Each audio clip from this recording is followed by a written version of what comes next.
Maharashtra 39 news network. सत्य बातमी, ठाम भूमिका. बोरदर रस्त्यावर मोरवड गावाजवळ आज दुपारी घडलेल्या भीषण अपघातात शेतकरी सीताराम रामदास वैष्णव राहणार कॉलेज रोड परिसर तळोदा यांचा जागीच मृत्यू झाला. या हृदयद्रावक घटनेमुळे तळोदा शहरासह संपूर्ण परिसरात शोककळा पसरली आहे. मिळालेल्या माहितीनुसार सीताराम वैष्णव हे दुपारी आपल्या शेताजवळ काम करत असताना मोटारसायकल क्रमांक MH39 AA 6368 वरून जात होते. यावेळी ब्रिझा कार क्रमांक GJ 26 AB 9063 ने त्यांच्या दुचाकीला जोरदार धडक दिली.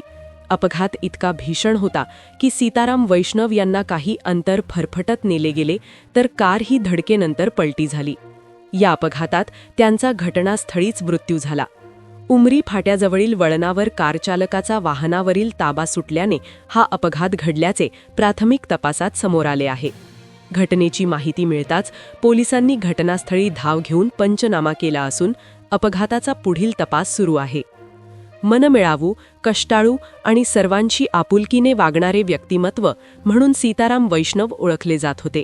त्यांच्या अकस्मात निधनाने कुटुंबीय, नातेवाईक, मित्रपरिवार आणि ग्रामस्थांमध्ये तीव्र हळहळ व्यक्त करण्यात येत आहे. एक सज्जन आणि मेहनती शेतकरी गमावल्याची भावना संपूर्ण तळोदा शहरातून येत आहे.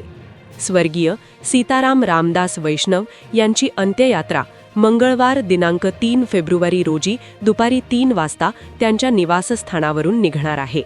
एका मेहनती शेतकऱ्याचा अकस्मात अंत झाल्याने तळोदा शहराने एक चांगला माणूस गमावला आहे. महाराष्ट्र 39 न्यूज नेटवर्कसाठी दिनेश मोरे, तळोदा.